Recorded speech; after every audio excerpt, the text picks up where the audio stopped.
হে আল্লাহ, যতদিন দুনিয়াতে বাঁচায় রাখো, কোনো না কোনো ভাবে গোলামির সাথে এই করলো। আমরা অন্যায় অপরাধের কারণে এই গোলামির রাস্তা থেকে তুমি সরায়ও না।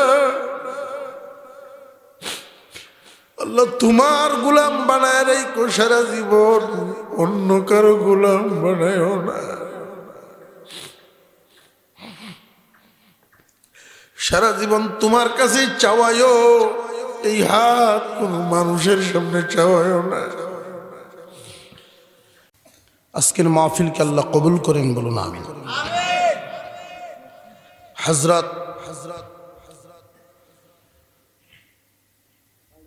পীরে কামেল হযরত মৌলানা মুফতি মিরাজুল হক মজহারি সাহেব দামাত বরকাতুহুল আলিয়া অত্যন্ত গুরুত্বপূর্ণ আলোচনা করতেছিলেন। আর ওনার কথাগুলো এতটাই সাবলীল ভাষায়, যুক্তির সাথে এতটা যুক্তি দিয়ে বোঝান যে একবারে ক্লাস 1 থেকে ডিগ্রি ক্লাস সব লেভেলে বুঝতে পারে। আমার মনে হয় উনি বোঝানোর ভরে যদি কয় বুঝছি না, তাহলে হের ভিতরে এই যে কলজা নাই, এর ভিতরে কলজা নাই, শয়তানে খেয়ালছে। এটা খেয়ালছেন হেলিয়া, শয়তানে খেয়ালছে। গভীর রজনীতে আমরা তো আর প্রত্যেক দিন না, বছরে একদিন আহসানুল উলুমের মাদ্রাসার মাহফিল, মনের আনন্দে গভীর রাত্রিতে ঘুম বাদ দিয়া এখানে বসে থাকি। এই আনন্দটা কিসের? যে ওইটা হইল যে এই চোখ দিয়ে আজকে দেখলাম নিজেদের লাগানো গাছের ফল। কি সেটা? দস্তারে ফজিলত। আমার রক্তের সম্পর্ক না হোক, আত্মীয় না হোক, আমার গ্রামের মাদ্রাসা তো নিজে কিছু দিতে না পারলাম, সামর্থ্য নাই, আল্লাহর কাছে এটা তো বলতে পারবো, আল্লাহ আমি মহব্বত করছি মন থেকে। কিয়ামতের দিন আল্লাহর কালাম আল্লাহর সাথে আলাপ করবে, কথা বলবে। মহান আল্লাহ জিজ্ঞাসা করবেন, আমার হাবিবের উম্মত তোমার হেফাজত কেমনে করছে? আমার হেফাজত 7 বছর 6.5 বছরের বাচ্চা, মা বাবা দুইজনের মাঝখানে ঘুমানোর কথা।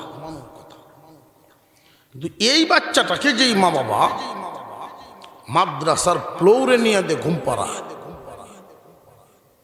প্রচন্ড শীতে মা বাপ যখন লেপ তুষক নিয়ে বাসায় ঘুমায়, একজন আরেকজনরে তাকায়া দেখে আর সন্তানের কথা ভাবে, গড় গড় করে চোখের পানি পড়ে। শেষ রাত্রিতেই ঠান্ডা পানিতে বাচ্চারা যখন অজু করে, কাঁপতে কাঁপতে ঠুটে ঠুটে বাড়ি খায়, দাঁতে দাঁতে বাড়ি খায়। এই অবস্থায় যখন যায়, এই দৃশ্যটা মা বাপ তো দেখে না, উস্তাদরা দেখে।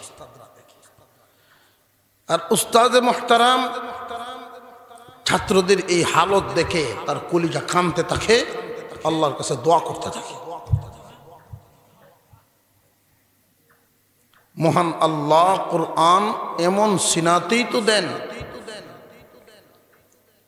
আল্লাহ বলেন,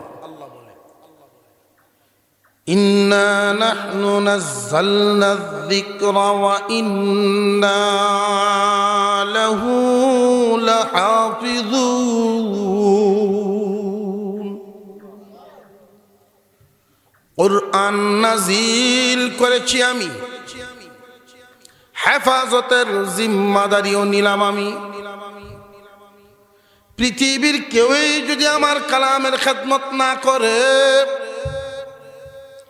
একটা হরফ দুনিয়া থেকে কেউ মুছতে পারবে না। তবে কোরআন নাজিল হওয়ার সময় থেকে নিয়া আজও পর্যন্ত একদল কোরআনের পক্ষে আছে না নাই? একদল কোরআনের পক্ষে আছে, আর একদল কোরআনের বিপক্ষেও কিন্তু আছে। ব্যক্তি মুহাম্মাদের কোনো শত্রু নাই। ব্যক্তি মুহাম্মদ ইবনে আব্দুল্লাহ, মুহাম্মদ ইবনে আব্দুল্লাহর কোনো শত্রু নাই। কথাটা মানেননি না মানেন না? মুহাম্মদ ইবনে আব্দুল্লাহর কোনো শত্রু নাই। শত্রু তো হইল মুহাম্মদুর রাসূলুল্লাহ। মুহাম্মদ ইবনে আব্দুল্লাহ 40 বছর বয়স পর্যন্ত মুহাম্মদ ইবনে আব্দুল্লাহ কোনো শত্রু আসেনি। 40 বছর পর থেকে উনি মুহাম্মাদুর রাসূলুল্লাহ। শুরু হয়ে গেল শত্রু, শুরু হয়ে গেল খেলা। একদল পক্ষে আর একদল বিপক্ষে। পক্ষের যারা সবার আগে ইসলামের ঝান্ডা হাতে উঠায় নিলেন সিদ্দিক আকবর আবু বকর সিদ্দিক রাদিয়াল্লাহু তাআলা আনহু। এই যে কোরআনের পক্ষ নিলেন, কোরআনের পক্ষ নেওয়ার কারণে কি ক্ষতি না লাভ?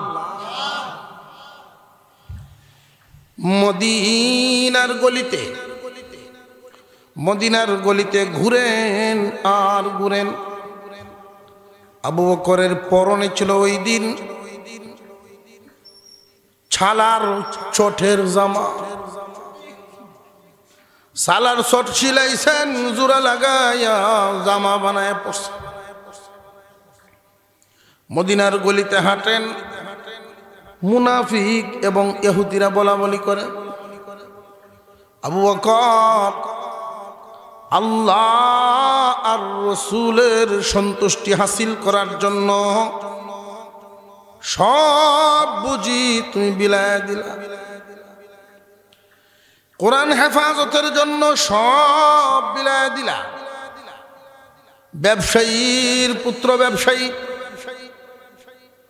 ব্যবসায়ীর ব্যবসায়ী, নিজে ফিন্দার কাপড় আজকে নেই। আবু বকরের আব্বা ছিলেন মক্কার সবচেয়ে বড় কাপড় ব্যবসায়ী। এরপরে আবু বকর ছিলেন উল্লেখযোগ্য ব্যবসায়ী। আজকে তার গায়ে সালার শটের পাঞ্জাবি দেখা এই কথা বলা বলি শুরু হইল। ব্যবসায়ীর ভূত ব্যবসায়ী, নিজে ফিন্দার কাপড় আজকে নাই। আল্লাহ এবং রসুলের সন্তুষ্টি হাসিলের জন্য সব বুঝি বিলায় দিলা। আবু বকর বলেছিলেন, শুনো,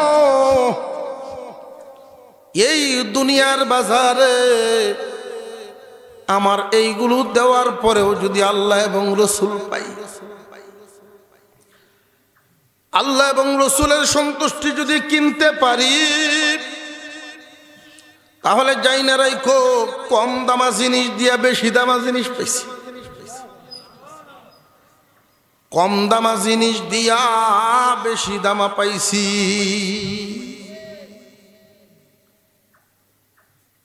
আল্লাহ এবং রসুল পাওয়া, আল্লাহ যার, আল্লাহ সব। আপনার একটু হুহা জব দিন না, ঘুমে ধরেছে। আজকে ওলি হওয়ার আমল শিখায়। কি হওয়ার? আল্লাহর ওলি হওয়ার। সামনের দিন আসতেছে রমজানের হেফাজত। কোন একটা রমজান মাস যদি কয়েকটা শর্ত মেনে পালন করতে পারে, রমজানুল মুবারক সামনে, কয়েকটা শর্ত পালন করে যদি একটা মাস রমজান পালন করতে পারে, প্রথম ঘোষণা হলো বান্দার জিন্দেগীর সমস্ত গুনাহ মাফ। আপনারা একটু খেয়াল করেন, ডাইন এবং যারা আছে কেউ কি জিমাইতেছে কিনা? যদি জিমায় আট কাটাল আমার আস্তে আস্তে হ্যাঁ করুন, ঘুমায় না হব, ঘুমায় না। জুম্মার দিন দেখবেন জিমাইতে জিমাইতে হ্যাঁ আঙুল দেখা যাবে না, ঠিক আছে না? একটা এটা দেখাইলেই বুঝাম সিগনাল, বড় যদি লাগে। আর যদি যাই গিয়া বুঝাও যখন তো লাগতো, এতগুলো মানুষ এই মুবারক সময়ে, এই সময়টাকে মুবারক কেন বলছি? মাস শাবান মাস। মাসটা কি? মাসটা হলো শাবান, রাত হলো নুজুলে রহমতের সময়। রাত যত গভীর হয় আল্লাহর রহমত তত কাছে হয়।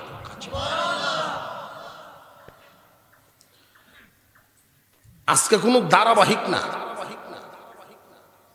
আল্লাহর পক্ষ থেকে এলহামি কথা যা আসতে থাকবো আমি তা বলতে থাকবো, আর আপনারা তা নিতে থাকবেন। আজ থেকে কয়েক বছর আগে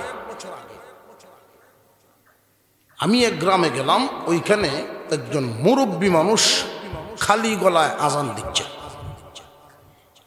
তো তার গলার আওয়াজ শুনে আজানের পরে আমি প্রশংসা করলাম, চাচা আল্লাহর শুকরিয়া যে আপনার এই বয়সেও গলার যে স্ট্রং, ওটা আল্লাহর দান।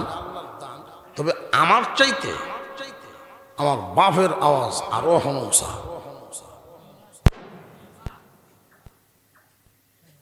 আমি কইলাম, বাবা কোন কিতাব নেই? আমি ওনাকে বলতেছি এই কথা যে আপনার এই বয়সে, আপনি বুড়া মানুষ, এই বয়সে যে আল্লাহ আপনার গলার আওয়াজটা এত সুন্দর, এত উঁচা রাখছেন, আল্লাহর শুকরিয়া। এরকম তো থাকে না,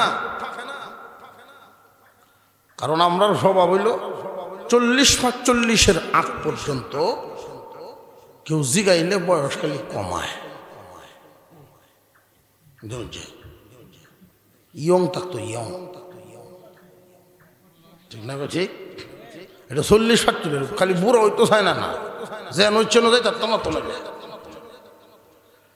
40-45-এর আগ পর্যন্ত আসল বয়স কম না, 2-4-5 বছর কমায়। আর যেই খালি 60-65 ভার হয়ে রে ওখান খালি বাড়ায়। যদি হয় 80 সদর দর সর্দারে কাছে গেছে। আমি এই মুরব্বীকে দেখিয়া আমি মনে করছি যে আশপাশের মধ্যে এলে মানে বুড়া। আমার বেটা কয় আব্বার গলার আরো বেটা আওয়াজ বেশি। আজান তো আমি সব সময় দেই না, আব্বাই দেই না। আপনি আজান দেন আর না দেন, আপনার আব্বার আওয়াজ আমি শুনি আর না শুনি, আজান না শুনলাম, আগে কই না আপনার আব্বাটা কই, আপনার বাপটাকে আগে দেখি। গিয়া দেখি আগলা করো বসা, কোরআন শরীফ পড়ে, তাও চশমা সারা। আমি দূর থেকে তাকায় দেখি কপালে চামড়া চামড়া তো বললে রয়েছে, বুড়াও কি। আমার অনুমান হয়েছে যে আশপাশে তার দ্বারে কাছের কোনো বুড়া নাই হচ্ছে। আর আজরাইল হয়তো কয়েকবার ঘুরে গেছে। তার ফুতেরও যদি এই দশা হয়, ওনার সূরা তিলাওয়াত সূরাতুর রহমান, আমি বুঝছি 1-2 মিনিটের ভিতরে শেষ হয়ে গেল। আটাইছেন, আমি সালাম দিলাম, কারণ ফুতরে যখন চাষাটা কিনেছি বেশ বেটার তোর চাষা কম যেত না, দাদা ডাকছি, দাদা কেমন আছেন? আমার কোন হাইলে নাতি কাছে বললাম যে আপনার এই বয়সেও কোরআনুল করিম দেখে দেখে পড়ছেন চশমা ছাড়া। পরে আমার টুটটা উল্টা দাঁত দেখছে, সবটি দাঁত আছে। আজীব মানুষ, মনে হইতেছে সিরিয়াখানার তো আনছে, জাদু করতে পারে। আপনার দাঁতের এই রহস্য কি, চোখের পাওয়ার এই রহস্য কি, কি এমন গুণ আল্লাহ আপনাকে এত সুন্দর নিয়ামত দিলেন? 40 পার হইলেই যে কাকু এই ইনফেকশন একটু ভরিয়ে দিতে হয়, বা আব্বা ভাড়াইছে দলিল একটু দেখিয়ে দিতে, কাগজ বা হতে তৈরি করে শোষণ আনছে। ঠিক না? ঠিক এমনি চলে গেছে, অসুবিধা নেই। কাগজ দিলে ও চশমাটা বুঝা গেল ফিউজ মারতেছে, ফিউজ মারতেছে, দরিয়ালছে গুনে দরিয়ালছে। উনি হিসাব দিলেন 102 বছর বয়স চলে, তখন 115তে মারা গেছেন, 115 বছর আয়াত, 102 বছর চোখের ভাওয়া টাটকা দিব্যি। এই ভাওয়ার আপনি ভাইলেন এখনো ঠিক আছে? কই আমার এই বয়সে যত থাকার কথা এর চাইতে ভাওয়ার বেশি, প্লাস মাইনাস আছে তো, কয় আমার বেশি। এখন যদি আমার চশমা লোন লাগে কোনো কারণে, কমানির লাগে যদি লোন লাগে, কেমনে হইল? এই যে দেখো একটা কুয়া আছে, ইন্দারা আগিলা, ব্যবহার হয় না, তবে এটার গোড়া একটা নিম গাছ, আজ থেকে 40-এর উপরে হবে, 40 বছরেরও বেশি হবে। এই ডাল দিয়ে আমি মেসওয়াক করি, আর আসতে কয় না। এই সুবহানাল্লাহর আওয়াজ বুঝে প্রমাণ করে যে আগামী 15-20 বছর পরে মেসওয়াক কি জিনিস এটা হুলাভান রে ডাল বাঙ্গিয়া সাবাইয়া দেখাইয়া করে, কিন্তু এইটার নাম মেসওয়াক বলে চিন্তই না। দস্তরখান মেসওয়াক অত্যন্ত শক্তিশালী দামি দুটো সুন্নাত। দস্তরখান মেসওয়াক, দস্তরখান মেসওয়াক, এই দুইটা সুন্নত যে ব্যক্তি যত্ন করবে, মেসওয়াকের কারণে শরীরের বহু রোগ কমে যায়, অনেক নিয়ামত বেড়ে যায়, ইমানের সাথে মৌত হয় মেসওয়াককারী।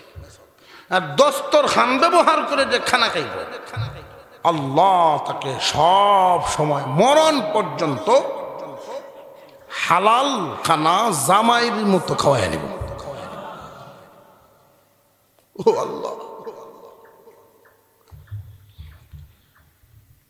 মহান মৌলাই করিম এত নিয়ামত রেখেছেন আমাদের।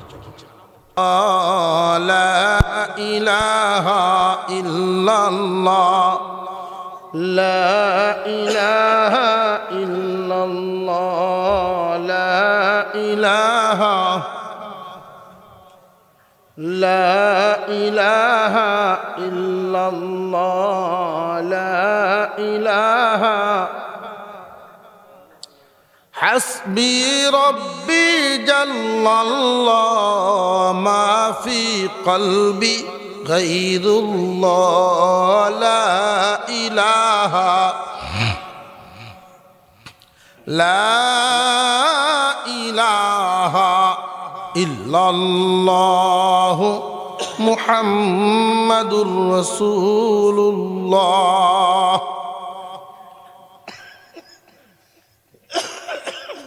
ওইখান থেকে কথা বোঝা যায়, আমরা নীরব থাকি, আলোচনা করতে থাকি।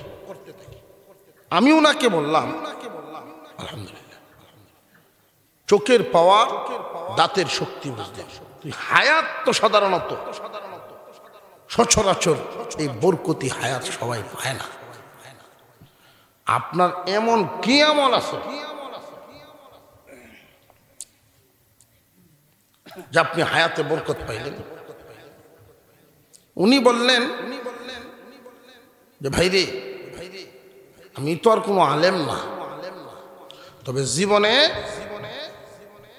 আলেমদের সামনে যখন বসতাম কিছু পাওয়ার নিয়তে, লওয়ার নিয়তে বসতাম।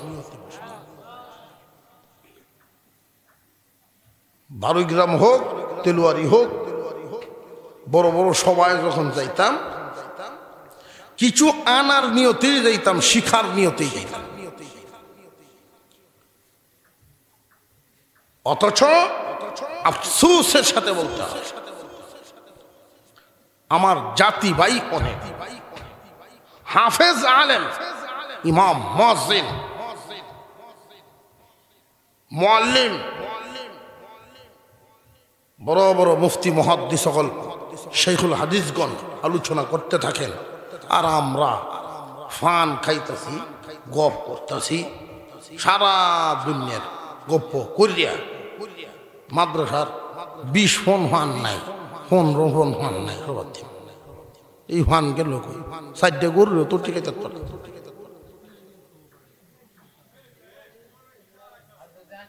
আলেমদের সামনে যতটুকুন সময় বসা যায়, হয়তো আপনি আলেম হতে পারেন, আপনি কারি হতে পারেন, এমন এমন কিছু কথা,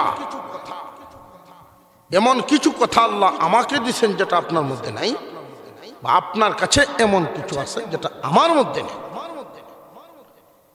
উনি বললেন, আমি আলেমদের থেকে শুনেছি সূর্য উঠার সময়, সূর্য ডুবার সময় নামাজ পড়ন কি জায়েজ, সেজদা জায়েজ, ঘুমানিও ঠিক না। ওই সময় ঘুমানো ঠিক না। আমি একজন আলেমের কাছ থেকে যেদিন এটা শুনেছি, নিজের স্বাস্থ্যে বরকত, রিজিকে বরকত, এই দুইটার আশায় আমলটা করি, সূর্য উঠার সময়, ডুবার সময় ঘুমাই না।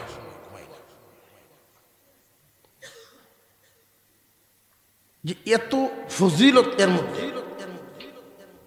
আমি তো হাদিসে পাইছি যে সকালবেলার ঘুম রিজিকের বরকত কমায়, হাদিসে আছে। উনি আমাকে বললেন রিজিকের মধ্যে স্বাস্থ্য আছে। তখন আমার বুঝাইছে কথা ঠিক। রিজিক অর্থ 10টা, রিজিকের অর্থ কয়টা? 10টার মধ্যে স্বাস্থ্য একটা। উনি যার কাছ থেকে জেনেছেন তিনি আমার উস্তাদের উস্তাদ, উনার মজলিসে মুরব্বী বসছি। যদিও উনি পাঠ্য কিতাব পড়ছে না, ওয়াজটাকে শুনছে, যা শুনছে সার নির্যাসী শুনছে, এবং মনে বান্ধা নিয়ে আইসে বাড়ি আমল শুরু করছে। ওনার খানা, ওনার ঘুম রুটিন মতো। আমি তো আর সেকেন্ড মিনিট হিসাবটা ঠিক রাখতে পারি না, তবে 10 মিনিটের বেশ কম হবে না।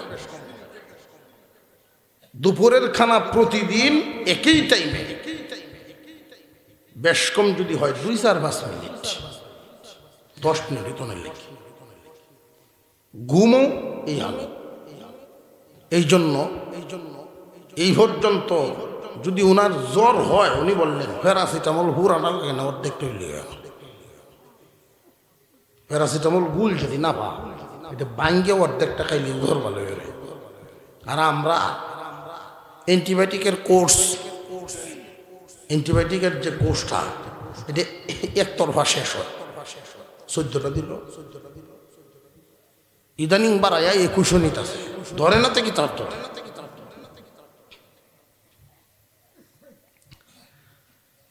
মহান আল্লাহ পাক রব্বুল আলামিন এই বডিটাকে সুস্থ রাখার জন্য যে রিজিক দিয়েছেন, মৌসুমি ফলও দিয়েছেন। কোনো মেডিসিনের কোম্পানির প্রয়োজন নাই, আল্লাহর নিয়ামত দিয়াই বডি সুস্থ রাখার ব্যবস্থা রেখেছেন। সব ফল কি এক সিজনে হয়? এই ফল সিজনারি কেন? সব ফল আল্লাহ যদি চাইতেন সারা বছর রাখতে পারতেন না? পারতেন না? আল্লাহ যদি চাইতেন সব ফল এক মৌসুমে দিতে পারতেন। ঘুরায় ঘুরায় সারা বছর এক এক ফল, এক এক 12 মাসের 12 ফল, এক একটা ফলের মধ্যে বডির এক এক ধরনের মেডিসিন, এক এক ফলে এক এক মৌসুমে। আনারসের সিজন কখন? বর্ষাকাল আসে যখন, ঠিক না বেটি? বান্দায় রুদ্রে ভিজবে, রুদ্রে শুকাইবে, বৃষ্টিতে ভিজবে। কাজকর্ম করতে গিয়া, পানিতে নামতে গিয়া বর্ষার কারণে জ্বর আসতে পারে। এই আনারসের মধ্যে এমন মেডিসিন আল্লাহ দিয়ে রাখছেন। ছোটবেলায় দেখতাম বর্ষার জ্বর হইছে, মেজু চাচা যায় বাজারও আনারস, রাজিদামল না, আনারস তো গেছে।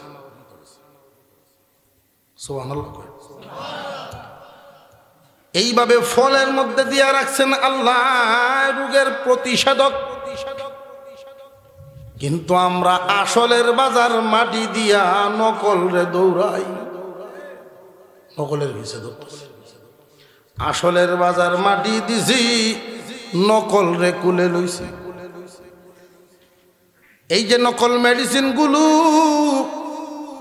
যদিও তাৎক্ষণিকভাবে আমাদেরকে ভালো বানাইছে, তাৎক্ষণিক সুস্থ বানাইছে, কিন্তু 10 বছর পরে হইল এটা একটা রোগের সারা লাগাইছে। এই সারা উঠবো আরো 10 বছর পরে। আল্লাহ তাআলা আমাদের এই বডির হায়াত দিছেন যতদিন, দরখাস্ত করি আল্লাহ সুস্থ যেন রাখেন ততদিন। এতক্ষণ যা বললাম আপনাদের মনোযোগের জন্য, মূল উদ্দেশ্যটা হলো আত্মার রোগ দূর করা, আত্মার রোগ দূর করা। বডির রোগের জন্য যেহেতু আল্লাহ সিজনারি ফল দিয়েছে, আত্মার রোগের জন্য সিজনারি ফল আল্লাহ দিয়েছে, সিজনারি আমল। বডির রোগ দূর করার জন্য সিজনারি ফল, আত্মার রোগ দূর করার জন্য সিজনারি আমল। আর এটা এমন সিজনের আমল, মহান আল্লাহ এক আয়াতে বলেন, আমি মুমিন বান্দার সাথে ব্যবসা করি। কে বলছেন? আল্লাহ। বিনিময় কি? যে মুমিনের জানমাল আমাকে দিবে, আমার জান্নাত তাকে দিবে। বেচা কিনা। যেহেতু ব্যবসাটা মোটামুটি বুঝে আসে, এই ব্যবসা সিজন আছে না? ব্যবসারও এমন সিজন আছে, জুতার দোকান, কাপড়ের দোকান, রমজান, ঈদ, এর পরে হুজাই না, বৈশাখ মাস, এই 2-3টা সিজন যদি হারা দরকারে, আর সারা বছর খালি তাল মিলাই গেলি হয়, ঠিক না? শাড়ির দোকান তো সারা বছর হুদাই বয়ে তাই, আর মাসি মারে। বিয়ার সিজন লাগবে, বিয়ার সিজন, ডিজেল পেট্রোল যারা ব্যবসা করে, ডিজেল দেখবেন কিনতেছে, তারা স্টক করতেছে। স্টক করবে কখন? সিজন আসার আগেই স্টক। সেলো মেশিন ছাড়বো, বিভিন্ন দিক থেকে পানি উঠানির কাজে লাগাইব, ট্রাক চালাইব, এগুলোর ব্যবহার। এক একটা বস্তুর সিজন আছে না নাই? মাঝে মাঝে কোনো কোনো কোম্পানি অফার দেয়। একটা কোম্পানির মালকে কম সময়ে বেশি সেল করার জন্য, মাল স্টক হয়ে গেছে, কথার কথা আপনার ওষুধ দিতেছে। সাবান বানাইছে 1 কোটি পিস, 50 লাখ রয়ে গেছে গরু ফ্যাক্টরিতে, 50 সেল হয়েছে। এই এত বেশি পরিমাণ পণ্য কম সময়ে সেল দেওয়ার জন্য কোম্পানির মালিক অনেক সময় ডিলারদেরকে অফার দিয়ে দেয়। কি অফার? 12টায় একটা ফ্রি, 12টা কিনলে একটা ফ্রি। এই রেট তো যেটা সবসময় যা ধরা আছে এটা আছেই, যখন একটা ফ্রি দেওয়া হইতেছে, যে যত বেশি নিব তত লাভবান। এই জাতের অফার ফায়া, এটা তো বাম্পার অফার। এই বাম্পার অফার ফায়া অনেক ব্যবসায়ী নিজের কাছে টাকা নাই, হঠাৎ দেখি আমার কাছে একদিন এক লোকে চাইছে যে বাম্পার অফারটা দিতেছে, তো তোমার বাম্পার অফার আমি কি করতাম? টাকা দিতাম ভাই। আমি কোন সময় মাত্র 1 সপ্তাহ এটা থাকতো না, অফার শেষ হয়ে গেল। ওহো, বুঝছি, ব্যবসারও সিজন ধরা লাগে। কয়টায় কয়টা পাওয়া যায়? 12টায় একটা ডজনে একটা ফ্রি পাওয়া যায়। 12টা যদি আমি কিনি, একটা ফ্রি দিবেন, মালিকে অফার সুযোগ দিছে। আমার মাথায় চিন্তা আসলো, কারণ যে যে লাইনে ব্যবসা করে সেই লাইনেই তো চিন্তা। পৃথিবীর জমিনে এমন কোন কোম্পানি নাই যেই মাল বেচা কিনা হবে এর চাইতে বেশি অফার দিবে। বেচা কিনা যেই পরিমাণ অফার হবে এর চেয়ে বেশি পরিমাণ এমন কোন কোম্পানি নেই। যে 12টা সাবান কিনলে 18টা ফ্রি, এমন কোম্পানি আছে কি? ফ্রি দিলে তো একটা দেয়। কিন্তু আমার আল্লাহ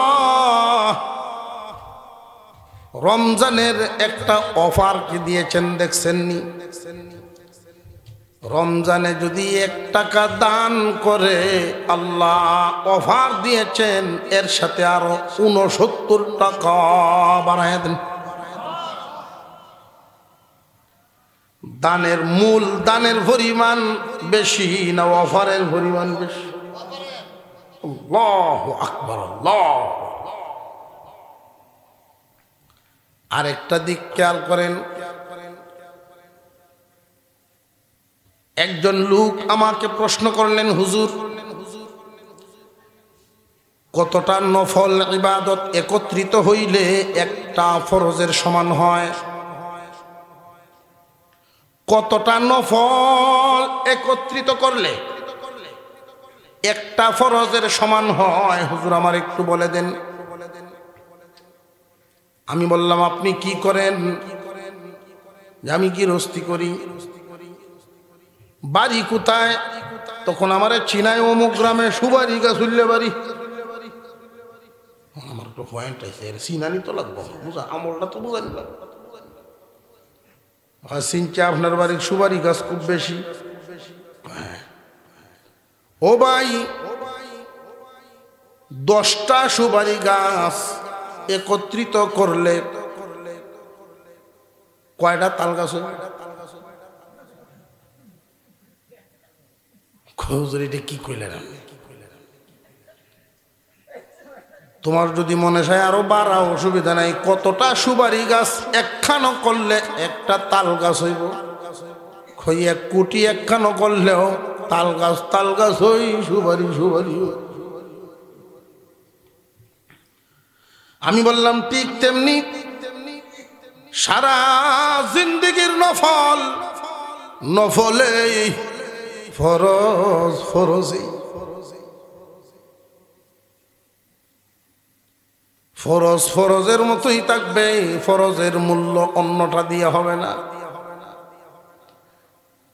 রমজান মাস তো এমনই একটা মাস, এমন অফারের মাস, নফল পড়লে আল্লাহ ফরজ দিয়ে বদলায় দেয়। রমজানে যদি 2 রাকাত নফল কেউ পড়ে, তার আমল নামায় 2 রাকাত অন্য মাসের ফরজের সব দেয়া দিল। কেমন অফার, কেমন অফার! দুনিয়ার জমিনে বান্দায় বান্দারে যা দেয় না, দুনিয়াদারির বস্তু দিয়া দেখাইলাম আল্লাহ কি পরিমাণ দেন। কয়েকটা গুণ সাথে নিয়ে যদি কেউ রমজান মাস পার করতে পারে, আল্লাহ ওলি বানায় দিবে। আরো জোরে কোন। এক নাম্বার সুযোগ, বডিটা সুস্থ হয়। 2 নাম্বার, কলবটা সাফ হয়।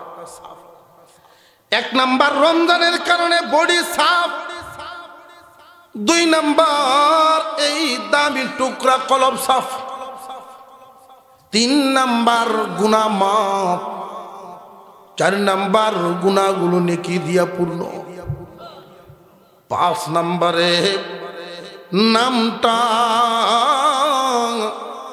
ওলিদের কাতারে।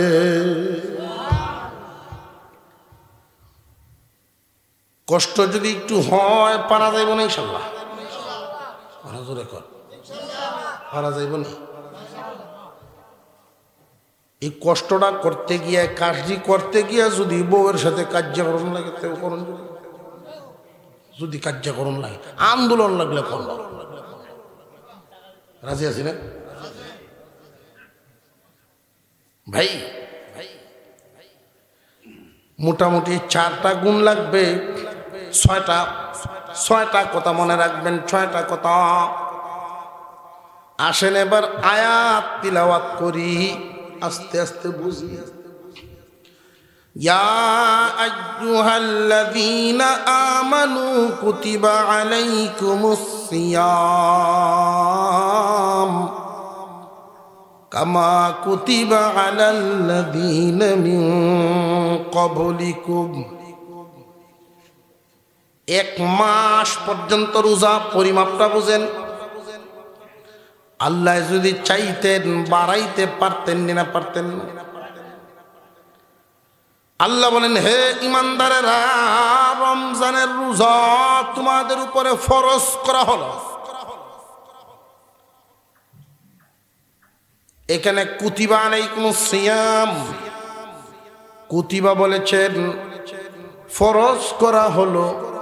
ফুরিজাও তো বলতে পারতেন, ঠিক না? ফুরিজা না বলে কুতিবা বলার কারণ কি? আল্লাহ বুঝা দিলেন, বান্দা, অন্যান্য আমল আর রোজা একটু বেশ কম। রোজার আমলটা লিখিতর মতো, জমিন মৌখিকভাবে দেওয়া, কাগজ করে দেওয়ার মধ্যে বেশ কম আছে না নাই? আমি রমজানের রোজা ফরজ করেছি শুধু মৌখিক ঘোষণা না রে, কুতিবা লিখে দেয়া। আলাইকুমুস সিয়াম, রমজানের রোজা তোমাদের উপরে ফরজ করেছি, কামা কুতিবা আলাল্লাযীনা মিন ক্বাবলিকুম। তোমরা মনে যেন এমন কিছু না আসে, আল্লাহ এই কষ্টের বিধানটা আমরার উপরে দিলেন না রে বান্দা, না। তোমরা আমার হাবিবের উম্মত, তোমরা আমার মায়ার বান্দা। অন্যান্য বান্দার চাইতে তোমরার প্রতি আমার মায়া বেশি। এই উম্মতের প্রতি আল্লাহর মায়া আমরার কারণে না, আমাদের প্রতি আল্লাহর দয়া মায়া আমাদের নবীর কারণে। আল্লাহর হাবিব সাল্লাল্লাহু আলাইহি ওয়াসাল্লাম দুনিয়া থেকে বিদায় হবেন। এই দুনিয়ার জমিন থেকে বিদায়ের মুহূর্তে জিবরাইল আমিন আসছেন, জিজ্ঞাসা করেছেন, ওগো আল্লাহর পয়গম্বর, এই দুনিয়া থেকে যখন বিদায় হবেন কই থাকবেন, কোন জায়গা আপনার ভালো লাগে গো নবী? আরশে মুআল্লায় থাকবেন নি, সিদরাতুল মুনতাহায় থাকবেন নি, জান্নাতুল ফেরদাউসে থাকবেন নি? নবীজি কিছুক্ষণ পরে জবাব দিলেন, জিবরাইল রে, আরশে মুআল্লাও না, সিদরাতুল মুনতাহাও না, জান্নাতুল ফেরদাউসেও না, আমি আমার মদিনার মাটিতে শুয়ে থাকবো। মদিনায় কেন থাকবো জানোনি? আমি হিজরত করে যেই দিন মক্কা থেকে মদিনায় গিয়েছিলাম, মদিনার শিশুরা মদিনা থেকে খবর পেয়ে 2.5 মাইল দূর থেকে আমার আগায় নিতে আসছিল। আমার সামন পিছন উভয় সাইড দিয়ে আমার ধরে ফেলছে, আমার উঠের চতুর্পাশ দিয়ে তারা ঘিরে রেখেছে। মদিনার শিশুরা আমাকে বলছিল, তুমি আল্লাহর নবী? আমি তাদেরকে বলছিলাম, হ্যাঁ আমি আল্লাহর নবী। ছোট ছোট শিশু, তুমি আপনির মর্ম বুঝে না, তুমি আপনির মর্ম বুঝে না, আমার জিগায় তুমি কেন চলে আসছো? নবীজি বলেন, আমার দেশের লোকেরা আমারে থাকতে দিল না, তোমরা দিবানি মদিনায় আমারে থাকতে? মদিনার শিশুরা বলো, আপনি আমাদের এখানে থাকবেন, তবে আপনি মুহাম্মদ আমরা সারিয়া কখনো যায়েন না। রে জিবরাইল, এই মদিনার মাটিতে আমি শুয়ে থাকবো।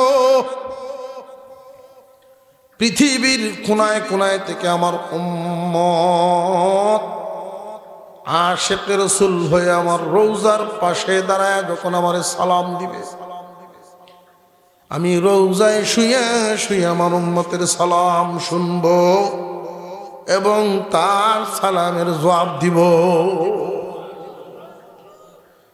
আমার আপনার পয়গম্বর কবরে রওজায় শুয়ে আছেন, জিন্দা। আল্লাহ,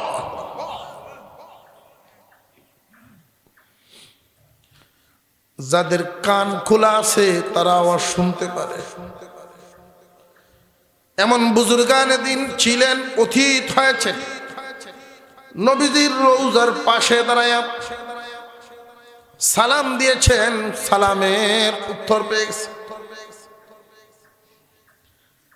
আবু বকর সিদ্দিক রাদিয়াল্লাহু আনহু ইন্তেকালের আগে উমরকে ডাকলেন, ওসমান আলীকে ডাকলেন, শুনো তোমাদের কানে কানে কয়টা কথা বলি। যেই দিন আমি আবু বকর দুনিয়া থেকে বিদায় হয়ে যাব, উমর রে, তোমার সাথে এই দুইয়ের যে কোনো একজন রে নিয়ে যাইবা। নবীজির রওজার পাশে দাঁড়ায়া বলবা, আবু বকর বিদায় হয়েছে, আপনি যদি অনুমতি দেন আপনার রওজার পাশেই আবু বকরকে শুয়াইব। যদি আপনি অনুমতি দেন না, এখানে শুয়াইব না, জান্নাতুল বাকিতে কবর হয়ে যাবে।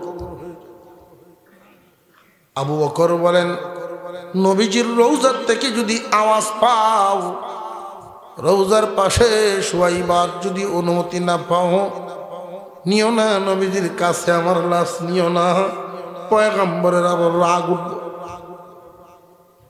কষ্ট পাইবেন, এই জন্য জান্নাতুল বাকিতে নিয়ে শোয়া রাইকো, সাধারণ কবরস্থানে। যেই দিন আবু বকর বিদায় হয়েছেন, হযরত ওমর কলিজা পাঠা কান্নার আওয়াজ। অনেকেই তো জানতো আল্লাহর নবীর ইন্তেকালের পর ওমর পাগলের মতো তরবারি নিয়ে ঘুরছে। কেউ বলবে না আমার নবী নাই, তার তরবারির সামনে কেউ গেছে না। কিন্তু আবু বকরের হালত সবাই জানে না। আশিকে রাসূল ওমরের চাইতে আবু বকর কম ছিলেন না বেশি ছিলেন? আল্লাহু আকবার বলেন, আল্লাহু আকবার। আবু বকরের অন্তর, আবু বকরের কলব,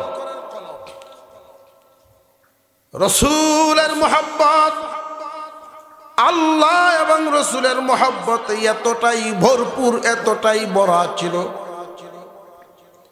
আবু বকরের মুহাব্বত, তার অন্তরে রাসূলের মুহাব্বত এমন ভাবে লালন করতেন, আল্লাহ এবং রাসূলের মুহাব্বত ছাড়া আবু বকরের অন্তরে অন্য কোনো মুহাব্বতই নেই। যে কারণে নবীজি বলেই দিয়েছিলেন, সবার বদলা আমি দিলাম, আর আবু বকরের বদলা আল্লাহ দিবে, আমি দিয়ে শেষ করতে পারবো না।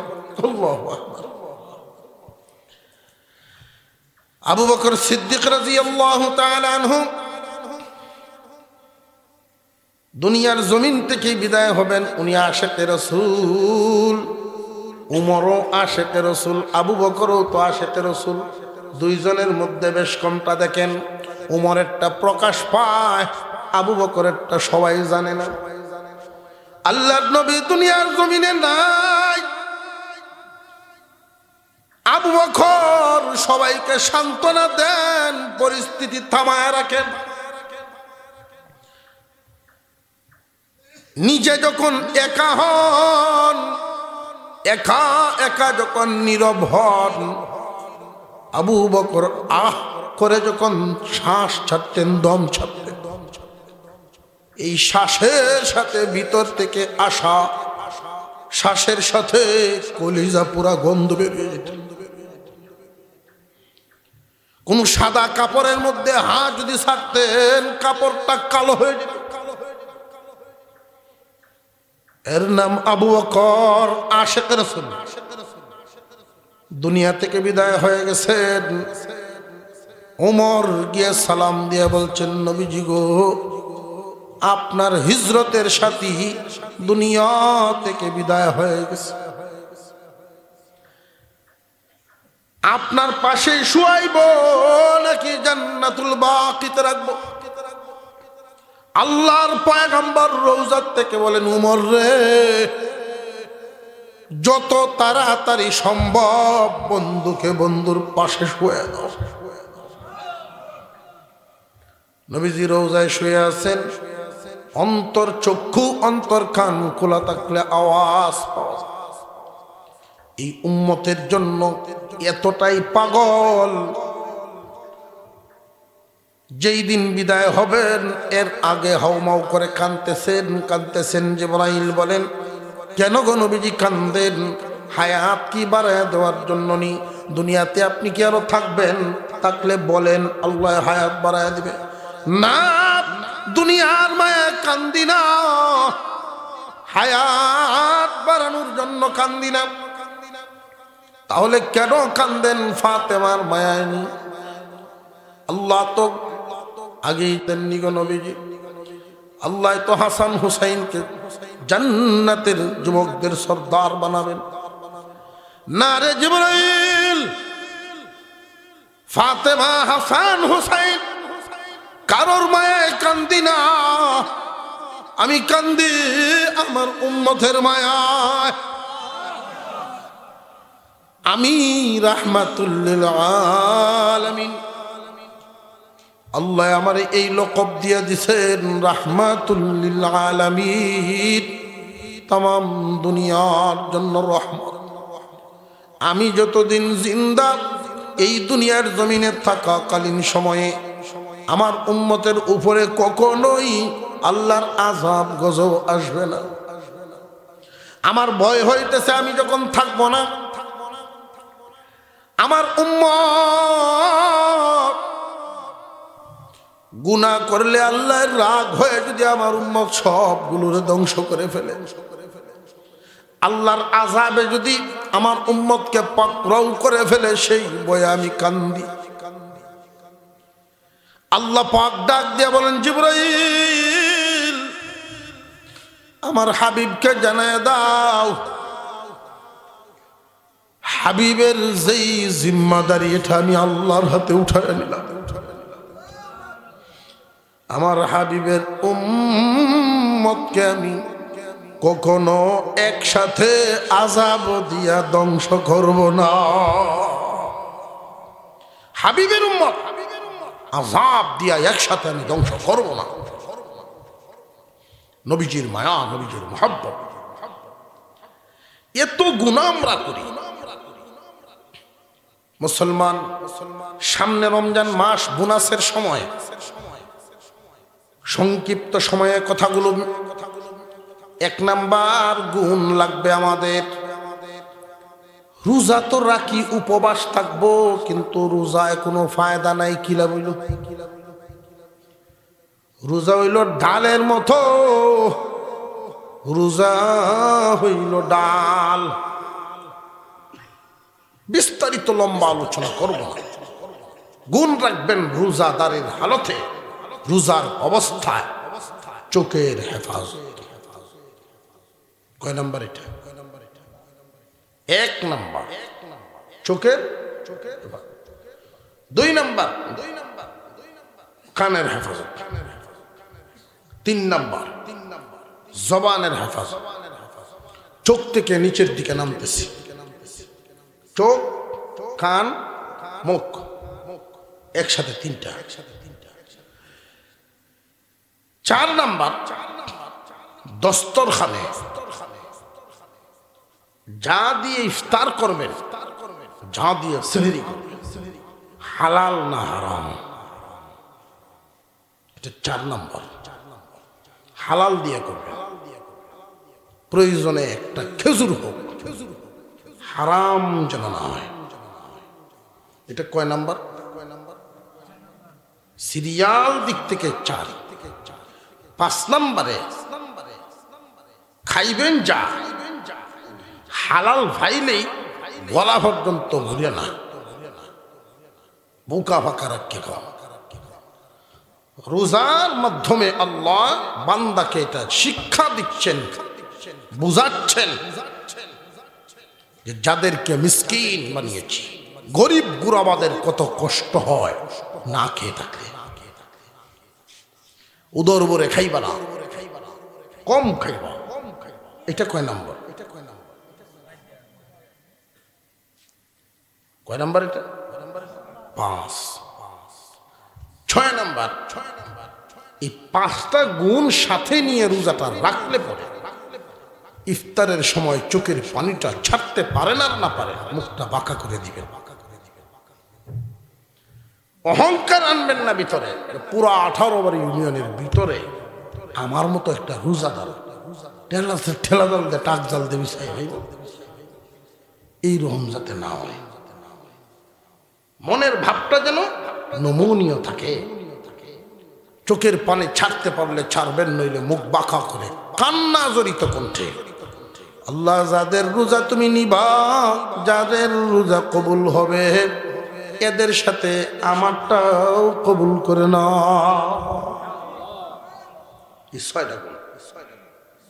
এক নাম্বার রোজা অবস্থা, যার নিষেধ দেখব না, তালা তালা মারব। এক মাসের জন্য যদি আল্লাহ জাহান্নামের দরজা বন্ধ করতে পারে, তাহলে আমি আমার মোবাইলের খারাপ দরজা বন্ধ করতে পারবো? আল্লাহ যদি আমার জন্য জাহান্নামের দরজা বন্ধ করতে পারে, এক মাসের জন্য আমি আমার খারাপ দেখা কেন বন্ধ করতে পারবো না? যার ঘরে টেলিভিশন থাকে, এক মাসের জন্য টেলিভিশনের দরজাটা কেন বন্ধ হবে? তুমি যদি এইটা বন্ধ করতে না পারো, তোমার জন্য আল্লাহ জাহান্নামের দরজা কেন বন্ধ করবে? এক নাম্বার চোখের হেফাজত, যা নিষেধ আমি রোজার হালতে দেখব না। 2 নাম্বার কানের হেফাজত, যা নিষেধ আমি শুনব না। 3 নাম্বার জবানের হেফাজত, মুখে যা আইলো তাই কইলাম, অশ্লীল বাক্য না, চিল্লাপাল্লা না। রোজা রাখিয়া মানুষের মাথা এমন গরম, গরু রেগাল ভারে ও শালীন বাসায় মুরগা মুরগি রেগালি গালাজ করতেছে। আসরের পরে সালাম দিলে বোঝা যায় চেহারা ভাবসাব খুব একটা ভালো না। 8টা গুণ কয়টা বলছি? মস্ত কয় 8টা রে বাবা রে। তোমরা এই বয়সটা হলো গড়ার সময়, অভ্যাস গড়ার সময়। 1 নাম্বার চোখ, 2 নাম্বার কান, 3 নাম্বার মুখ, 4 নাম্বারে দস্তরখানে হালাল হালাল খাওয়া, 5 নাম্বারে এই হালালটা পরিমিত খাওয়া, 6 নাম্বারে আল্লাহর কাছে সাহায্য খাওয়া, আল্লাহর নেক দৃষ্টির আশায় থাকা, আল্লাহর দিকে রুজু হয়ে থাকা, দয়া মায়ার আশায় থাকা, আল্লাহ যেন দয়া করে কবুল করে। এইভাবে যদি একটা মাস কেউ অভ্যাস করতে পারে, চোখের গুনাহ 1 মাস না করে, কানের গুনাহ 1 মাস না করে, তখন ঈদের পরের দিন মোবাইলটা হাতে নিয়ে এটা ভাববে, হায় রে চোখ, তোর মধ্যে গুনাহ থেকে বেঁচে থাকার যোগ্যতা আল্লাহ দিয়ে রাখছে। প্রমাণ বাচ্চার 1 মাস বুঝে আসতেছে। এইভাবে আল্লাহ সিজনারি আমল দিয়া রুহের শক্তি বাড়ান, রোগ মুক্ত করেন। এটা রুহের সিজনারি আমল। ওয়াফাত কম না বেশি? কর্মফরজ, কর্মনফল আল্লাহ বানায় খরচ করবা একটা, আল্লাহর অফার হলো 69টা। এই জন্য সব ধরনের আমল করবেন, সব ধরনের আমল করবেন। বিশেষ করে সারা রমজান প্রতিদিনই সারা রমজান মাসে প্রত্যেক দিন 29 হোক আর 30 হোক 10 টাকা 20 টাকা করে দান করবেন প্রতিদিনই। তার কারণ প্রতিদিন বলতে মাগরিবের পর থেকে সেহরি রাত পর্যন্ত, ইফতার করে বের হইলে তারা বিক্রি, প্রত্যেক রাত্রে সারা রমজানে 10-20 টাকা করে দান করা। কেন? লাইলাতুল কদরের আশায়। ফেরেশতারা বলবে তুমি কে? আমি হইলাম লাইলাতুল কদরের রাত্রিতে দান করনেওয়ালা এক গোলাম। জানি না তো কোন দিন, এগুলো কিন্তু 30 দিনে দিলাইছি। 11টা তো লাগবো। লটারির যত টিকিট হগল তাদের ওটা কিনে বইতে সব বেড়া লইছে বড়, একটা তো লাগবো। রমজান মাসের ভিতরেই লাইলাতুল কদর। আল্লাহ আমাদেরকে আমলের তৌফিক দেন, অভ্যাসে পরিণত হয়, রোগ মুক্তি হয়। আল্লাহ যেন আমরা আমলের তৌফিক দেন। আত্তাহিয়াতুল সূরাতে বসি, আস্তাগফিরুল্লাহ শরীফ পড়ি। হযরত মুহতামিম সব আছেন, কর্তৃপক্ষতার কিছু আমি কই না, হ্যাঁ বনের কষ্ট দিয়েছি আপনারা যেভাবে যত্ন, এটাই তো কথা। আপনারা দোয়া করতেন আল্লাহ এমন এমন কিছু মেহমান মুসাফিরি আদায় করার মতো লোক তৈরি করে দিত। হালাল মালে ধনী এমন ব্যক্তিদেরকে আল্লাহ বানাও, যে নতলা মানুষ হয় না, 2-3 হাজার মানুষ একটা গরু জবরে বিরিয়ানি বানাইলে সকলে মিললে খায়া বসলে আল্লাহ দিতার না এমন মানুষ। কিন্তু আমরা স্বভাবত এর ভিতরে আমরা স্বভাব ঠিক করুন না। কি স্বভাব? এই সময় দেখবেন ওয়াজ শুনে জুটি একটা কে খাইতে হয় বলতে নটি, কি বুঝ না আল্লাহ রহম করুক। আলহামদুলিল্লাহ, আপনাদের এই প্রতিষ্ঠান দিন দিন তরক্কির দিকে, দিন দিন তরক্কির দিকে। আজকের যেই ফল দেখলেন, ওই যে তাকাইলেন পাগড়ি পরা, পাগড়ি পরাইছে দেখছেন, চোখের পতলির ভিতরে দৃশ্যটা জমা হয়েছে। এই চক্ষুওয়ালাকে আল্লাহ জাহান্নামে নেবেন না। আস্তাগফিরুল্লাহ রাব্বি মিন কুল্লি যামবিন ওয়া আতুবু ইলাইহি লা হাওলা ওয়া লা কুওয়াতা ইল্লা বিল্লাহিল আলিয়্যিল আযীম। আল্লাহুম্মা সাল্লি আলা সাইয়্যিদিনা মাওলানা মুহাম্মদ ওয়া আলা আলিহি ওয়া আসহাবিহি ওয়া সাল্লাম। আলহামদুলিল্লাহ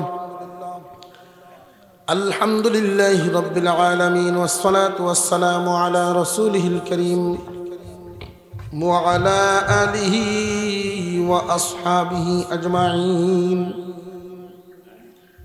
ربنا ظلمنا أنفسنا وإن لم تغفر لنا وترحمنا لنكونن من الخاسرين. ربنا آتنا في الدنيا حسنة وفي الآخرة حسنة وقنا عذاب النار يا رب العالمين. আল্লাহ, আমরা একদল গুনাহগার,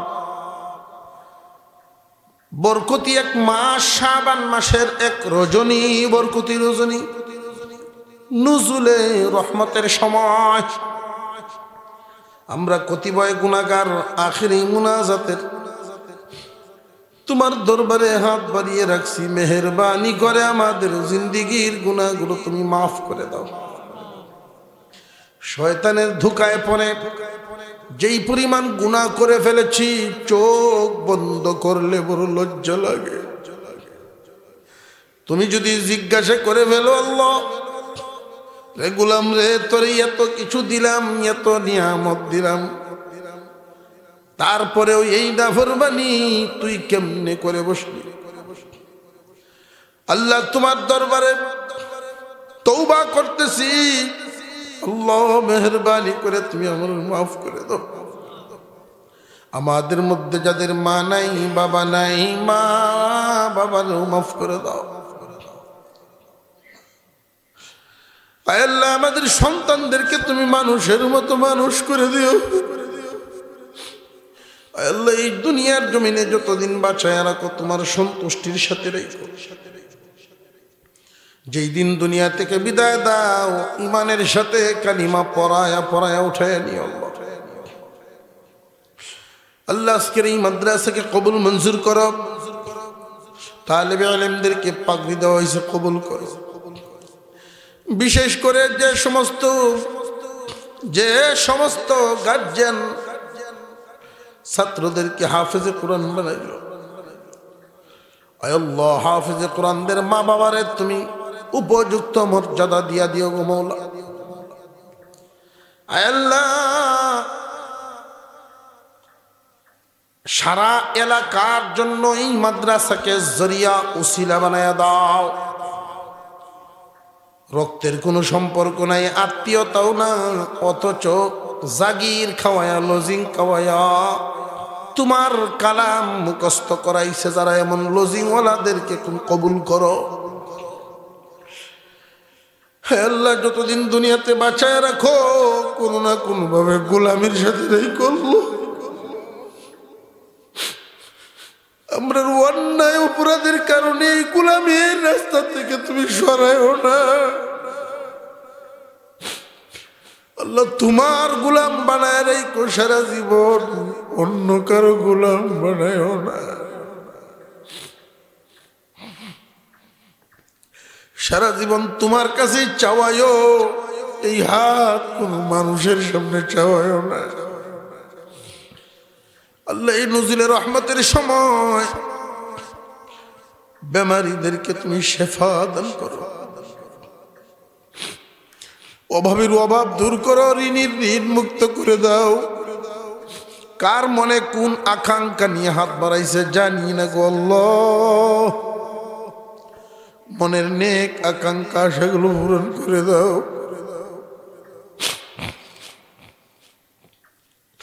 শেষ রজনীতে, শেষ রাত্রিতে তোমার দয়া ভরা এখানে এত গভীর রাত পর্যন্ত বসে রয়েছি। আল্লাহ, কোন আশায় কোন নিয়তে এখানে মানুষগুলো বসে, তাদের ধারণা আমার সাথে দোয়া করবে। আমি তো মনে করি এই মজলিসের মধ্যে আমার মতো গুনাহগার আর কেউ নাই।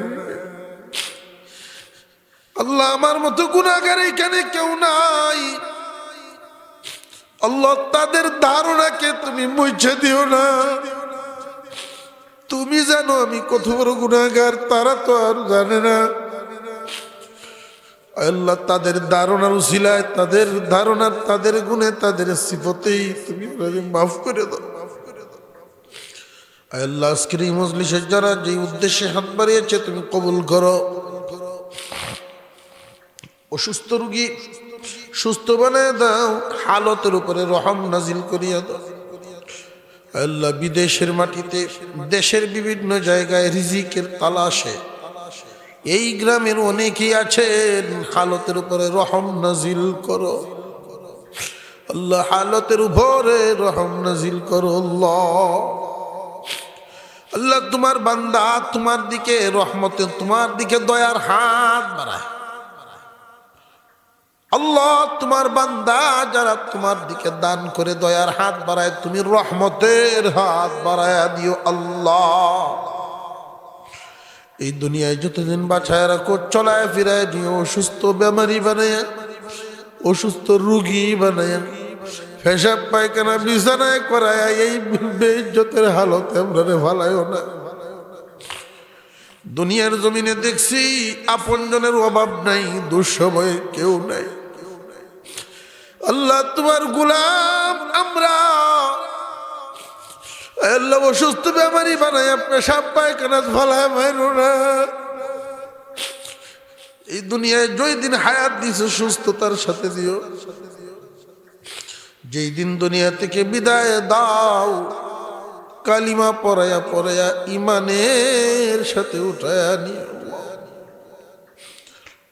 সুবহান রাব্বিকা রাব্বিল ইজ্জাতি আম্মা ইয়াসিফুন ওয়া সালামুন আলাল মুরসালিন বিরহমাতিকা ইয়া আরহামার রাহিমিন।